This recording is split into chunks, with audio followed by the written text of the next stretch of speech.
ଯେତେବେଳେ କଂଗ୍ରେସ ସରକାର ଥିଲା ଦିଲ୍ଲୀର ତନ୍ଦୁରୀ କାଣ୍ଡ ଠାରୁ ଆରମ୍ଭ କରି ଓଡ଼ିଶାରେ କେଉଁଭଳି ସବୁ କାଣ୍ଡ ଭିଆଇଥିଲେ। ଓଡ଼ିଶାରେ ଆପଣମାନେ ମନେ ଅଛି ଅଞ୍ଜନା, ଅର୍ଚ୍ଚନା, ଅନ୍ନପୂର୍ଣ୍ଣା, ବିଳାସୁଣୀ ଏଇଭଳି ବହୁତ ଲୋମହର୍ଷଣକାରୀ ଅମାନବୀୟ नारी विरोधी कार्यक्रम सब होता। इविन ओडिशा सचिवालय मध्य अंधुणी को धर्षण करा जाइथिला। ये से कांग्रेस सरकार समय अपकर्म एवं कांग्रेस जो नारी निर्यातनार जो फाउंडेशन पकईथिला से फाउंडेशन ने उत्तराधिकारी सूत्र रे दीर्घ 24 वर्ष धरिकी एही समय रे कांग्रेस दल जितेबले तांकर ज्ञान उदय होइछि कि नहीं कहि परिबि नहीं। खाली गोटी एग्जांपल दउछि।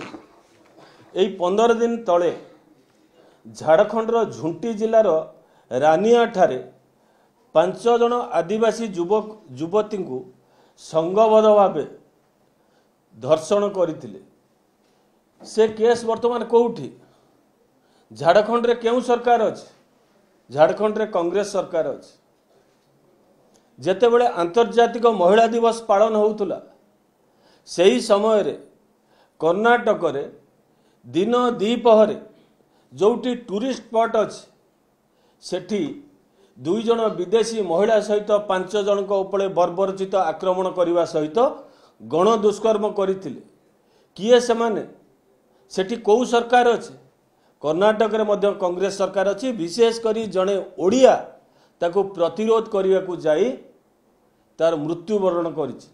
एकथा मध्य कांग्रेस दल जानिबा दरकार।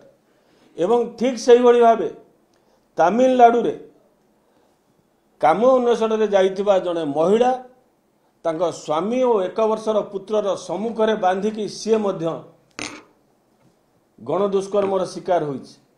सेठी मध्य कहा सरकार अछि तमिलनाडु रे?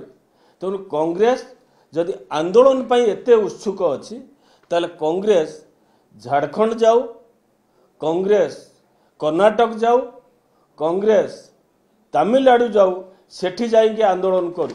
किंतु विशेष करी कांग्रेस दल को आमे अनुरोध करूछु एवं ओडिशा रे केमती नारी मानक ऊपर ए जो उत्पीड़न होउची से केमती संपूर्ण भावे कमिवो सेथि पई विरोधी दल को आमे उपदेश दउछु जे सेमाने कंस्ट्रक्टिव सजेशन दियंतु कौन कले यह कमी पारिबो ताहा नकरी केवल जे निजर पारिया पड़िवा देखैबा निजकू केवल लोकंक पाखरे तांकर जद मलिन छवि को एवं विशेष करी निजर परिचय जो हजि जाइछि ताकू आनिया पई जदि आंदोलन करूछन्ती ताले एथिरे काहार किछि कहिबार नाही।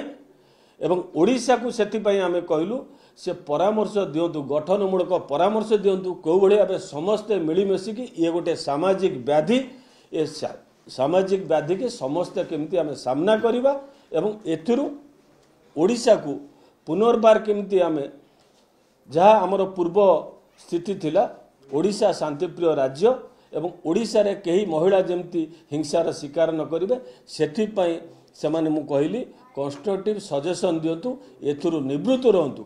जदि तांकर एते इच्छा अछि ताहले जाइके से कर्नाटक, तमिलनाडु और झारखंड रे आंदोलन करंतु सेमाने।